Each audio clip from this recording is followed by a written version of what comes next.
LA. I've spent a bit of time in this city over the years, especially back in the day when I used to work in production making movies and television shows for Hollywood. For me, LA is a love-hate kind of thing. I like to visit, but I don't want to live here. Whenever I travel, I like to ask friends on social media about worthy coffee spots to visit. I'm looking for something different, something that's unlike the typical specialty coffee shop you find all across the world. A place worthy of making an effort to visit. And just when I started thinking that LA might actually be a coffee wasteland, Rusty messaged me. Le Comptoir, a 10-spot counter located in Koreatown at the Normandie Hotel. Coffee at a restaurant? Well, I don't know. Historically, restaurateurs don't take coffee seriously enough. They're in the game of serving delicious flavors, but don't seem to realize that coffee is one of the last things the guest tastes, and it's usually unworthy.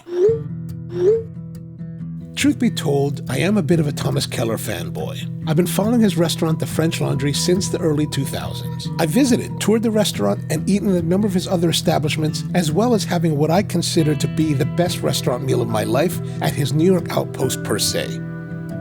So interesting coffee service and a TFL alum? I had to give it a go. At the helm of Le Comptoir is Chef Gary Menes, whose Coast Guard family brought him around the world from Italy to Baltimore and finally to Long Beach. And like many Filipino families I know, his parents encouraged him to pursue education, and he earned a degree in business from Cal State Dominguez Hills.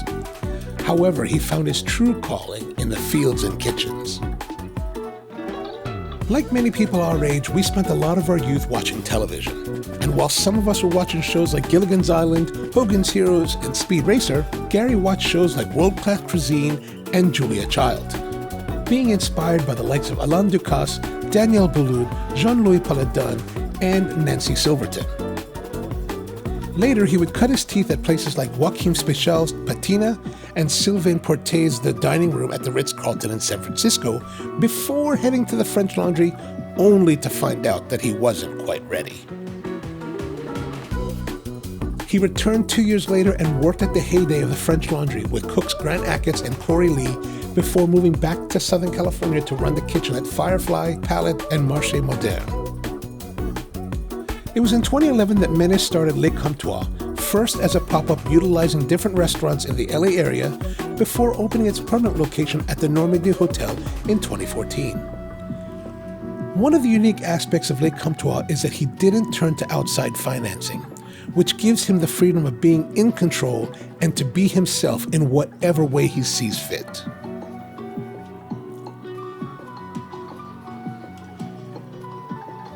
My reservation is for 7:30 p.m. and I get there a few minutes early. The evening starts in the lobby of the Normandie Hotel, where I'm offered a glass of wine to bide my time. Restored to its original Spanish colonial interior, the Normandie underwent a $5 million restoration in 2010. It's comfortable with plenty of space. To pass the time, CJ brings me a lightly sweet and minerally Voignier. After a little while, I'm guided into the restaurant through what I would like to think is the secret back door. Le Comptoir is a cool spot that's fronted by a large walnut counter with expansive views of the kitchen and everything that is going to happen that night. For someone like me who likes to tour kitchens, it's an exciting moment. Taking care of us this evening are the chef and his sous, Alan Gomez. Turns out Alan is a former barista turned chef who used to own a Long Beach spot called Commodity Coffee. I'm curious to know why a coffee shop operator would give all that up to be a cook. It sounds crazy to me, but I'm also a little bit envious. Perhaps if I was a lot younger, I'd love to run off and join the French Laundry. Welcome to our restaurant. Good evening. We have the chef. The chef comes forward to give us the pre-game pep talk. Everything I'm going to prepare is a snapshot of what I believe tastes beautiful right now. His commitment to produce is so strong that he leases a 5,000 square foot farm in Long Beach called Gladys Avenue, where up to 90% of the produce is grown and sourced. It's an incredible commitment, and I'm quite interested to see what he comes up with. The menu at Le Comptoir is mostly vegetable. I'd say vegetarian, but I don't know if that's really the best description. It's reminiscent of the meal I had at Alain Ducasse's Arpege in Paris. The menu is vegetable focused, but not solely vegetarian. The chef runs through the supplements for tonight's menu. This evening we have some blend truffles. These are spring truffles. These are coming out of the Molise region of Italy. These are not the black winter truffles that come out of Aragon. They don't have the color, they don't have the flavor profile. It's also not the season. The second option that we have tonight, we have some prime beef. This is in the form of rib, the eye of the rib eye. The third option that we have tonight is the cheese plate, consists of 3 cheese. First one is a triple creme cow's milk cheese from France. Probably my favorite bloomy rind cheese this side of the pond. It's sweet, a little bit salty, but also very delicious. Second cheese on our plate. It is an homage to an alpine cheese, Cyprus growth. Again, salty, but a gentle saltiness. Very sweet, and probably one of my favorite cheeses. The third cheese, and it is my favorite blue cheese in all of the world, has floral tones, aromas too as well. It's sweet. Has a little bit of salinity to it too as well. Saint-Agur from France. Drink supplements like a paired wine tasting are also available. Since I'm driving, I don't plan on partaking because if they're giving you a standard wine pour and you're having 7 courses, you've basically drank a big gulp of wine. Each portion of the wine is a direct portion to the size you're going to get on just like a couple of 2-3 sips. We move on to the next course too. That's a lot better. Try to make sure that everything is portioned proportionately as well as timed perfectly too as well. Just like a great conversation. I prefer not to get a DUI on my first night in LA. And then there's the reason I came here. This evening we have one lovely coffee. It is a single origin Gesha. Geshas are the rarest and most sought after in all cultivars. This is the closest you're going to get to black tea and coffee, but potentially aromatic too as well. Lovely exotic citrus. This is coming out of Colombia. It's roasted by Sadie coffee roasters. I decide to go for the cheese as dessert and of course the coffee. As far as the other supplements, I decided against them because I really wanted to see what they are going to do with the vegetables. And if I really must have meat, I can always go to Hi-Ho Cheeseburger later.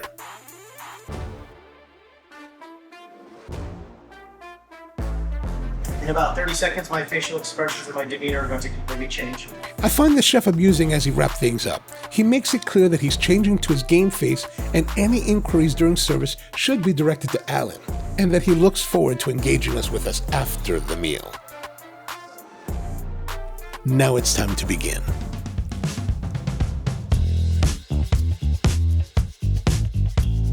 We start off with an amuse bouche called chips and dip. Individual lacinato kale leaves are deep fried until crisp and crunchy and served with a vegan grabiche. The kale is lightly salted and the grabiche provides a fun, creamy contrast. I wish I had a little bit more, but it's a nice start to the meal. Alan pours the first wine of the evening, a 2022 Mani Nossin Kerner from Italy's Alto Adige region. The Kerner is an aromatic Bianco with soft floral notes and lightly salty minerality.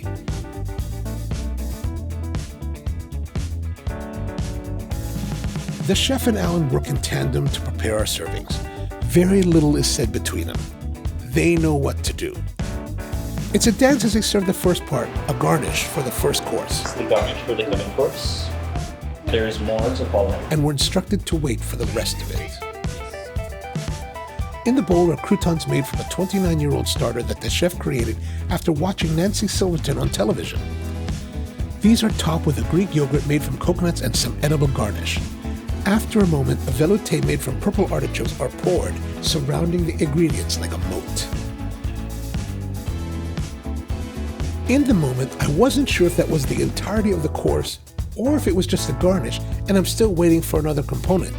This is when the chef notices my patience. So you can start eating your soup. Okay. The soup is sensuous, and look at my face. I'm totally enjoying it. It's creamy while being crisp and refreshing. Up next is a 2019 Chardonnay Sous-Bois from Jean-Claude and Annie Credo in the Jura region of Western France, between Dijon and Geneva. It's a dry, earthy, and aromatic white with solid brightness that comes from its Sous-Bois aging, where a coating of yeast is left to protect the wine in the barrel, giving it its unique character. The second course is the one I found to be the most interesting of the evening, called the Vegetable and Fruit Plate. It's a dish featuring the variety of produce from Gladys Avenue. Like I said, the best bit about Le Comptoir is the up-close and personal nature of the service, and this course demonstrates that best as the plate is composed in front of us. Each tenderly cooked veg is set in place. Romanesco cauliflower, Brussels sprout, radish, zucchini, eggplant, sweet red pepper, beets, and shishito pepper. The Brussels brings some bitterness, eggplant some fattiness, and a few of the items are also pickled. I tried each veg one by one. A sip of the wine here, a sip of the wine there. Each piece was tenderly cooked, and the flavors were vibrant. Then there were the surprises.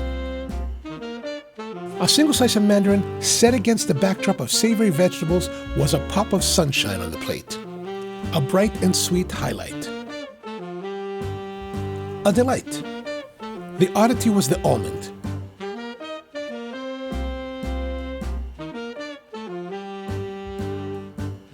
Crunchy. It provided a textural juxtaposition, a curious choice. For the third course came a 2022 Chateau d'Épire from Paul Bizard in France's Loire Valley. It's a dry Chenin Blanc with light floral notes. Along with the wine comes their take on the traditional œuf and cocotte, an heirloom farm egg served in hot cast iron with a Parmigiano Reggiano, herbs, lettuce, brown butter, and lemon with toasted sourdough. The dish is layered, and I want to get down to that one bite that has it all.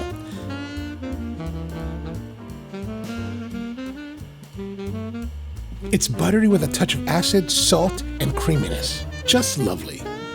I like runny eggs with toast, so this is a treat.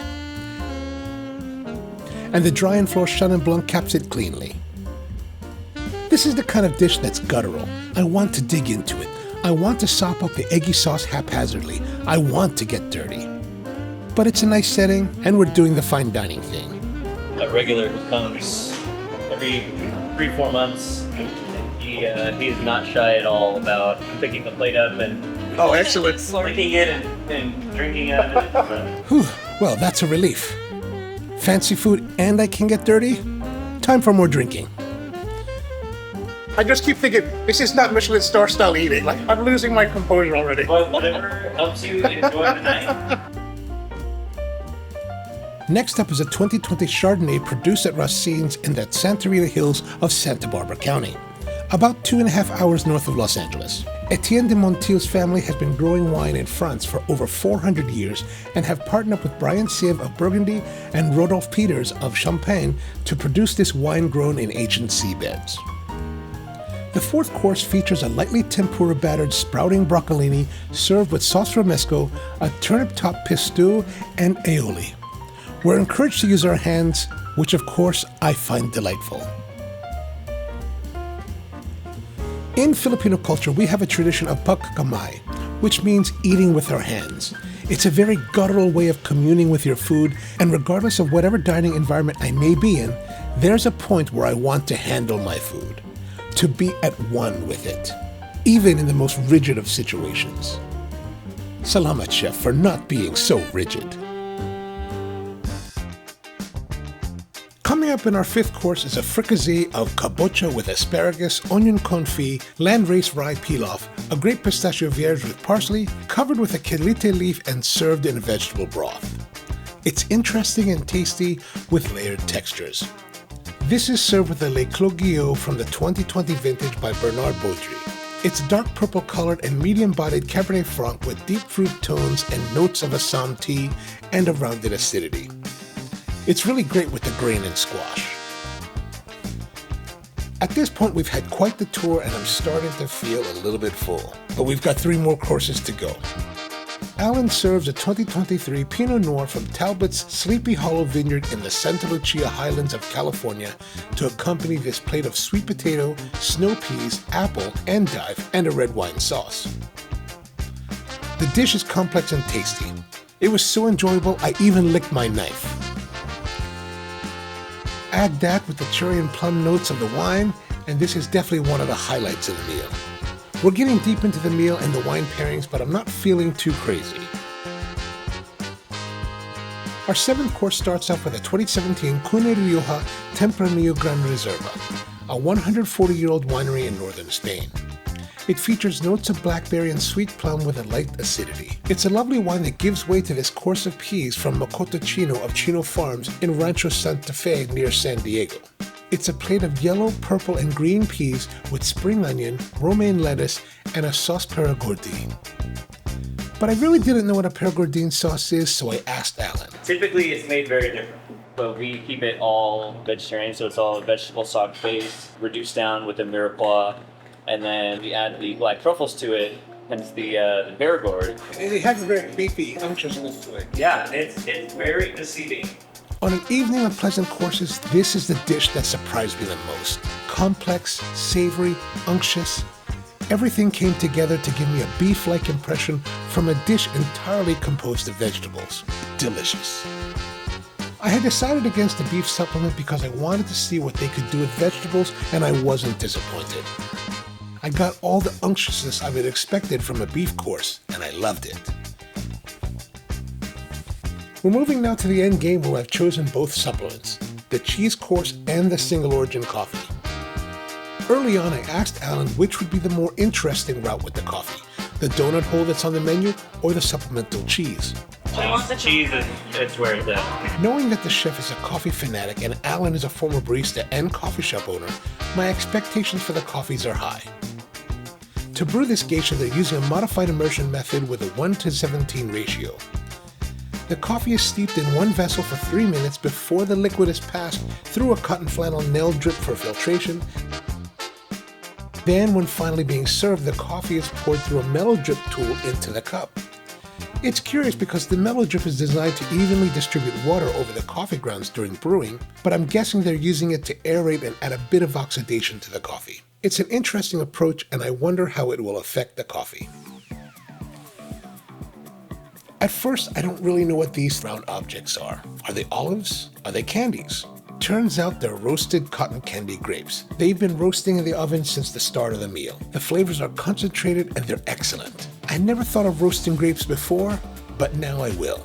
The cheeses on the plate are the Briotte Savarin, a bloomy rind cheese that I always enjoy. The truffle tremor is bolder than the Briotte with floral and herby notes. I was taken off guard by this one, and I had to take a second bite.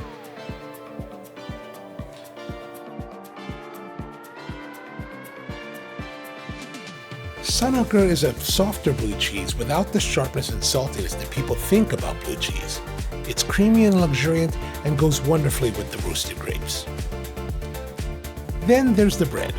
This bread has accompanied us throughout the meal, in different courses, and it's been solid. I don't know much about how aged mothers affect the quality of bread, but this bread has been delicious. There's an option when you make your reservation to order a loaf of bread to take home. I missed that detail originally and I regret it now. I think it would have been quite enjoyable to have a loaf of this bread to take back to my hotel to slather with butter in the morning. The final bite for the meal is this mignardise of a chocolate truffle. It's filled with a dark chocolate fruity ganache dusted in cocoa powder. Just right. Now what about the coffee? After all, the whole reason I came here was for the coffee.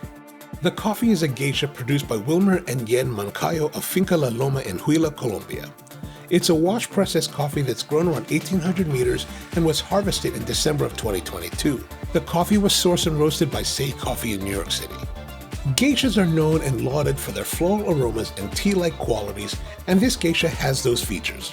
It's light and airy with a light body and an exacerbated brightness from the light roasting Say is known for. If you like light and bright coffees roasted in the Nordic style, I think you'll love this coffee. The geisha has that light florality and tea-like characters that it's known for, but you know, I'm not a big fan of light roasted coffees. I'd like to see more roast development, a little more sweetness, a bit more character, but most roasters seem to want to roast geishas to taste more like tea. That being said, I enjoyed the coffee. Many years ago, when I had a similarly vegetable meal at Arpege, I left feeling a little regretful. Perhaps I wasn't experienced enough, perhaps I was naive, perhaps I just wasn't as much into vegetables as I am today, but I certainly enjoyed this meal. As I was reading articles about Le Comptoir, I came across this 2022 Time Out article criticizing Le Comptoir as part of an elegantly stagnant scene the New York Times described as delicious and dull. And while no one really knows the criteria upon which Michelin stars are awarded, Le Comptoir did lose its sole star in that same year after having been awarded it in 2019. If we compare Le Comptoir to the leading restaurants of today, like Barcelona's Disfrutar, then perhaps this can seem a bit dull. But is that fair? Is that the kind of experience we're looking for? If the cutting edge of avant-garde cuisine is what you're looking for, then this isn't it. What I found at Le Comptoir was a joyful evening with affable hosts serving delicious and surprising food, add in a couple of fun dining companions, and I had a great time. And isn't that what it's all about? Thank you, Gary and Ellen, for the meal. Like, I'm trying to get people to commit the way that I did into the beans, you know what I mean? Because, like, it takes months to make a lot of this happen.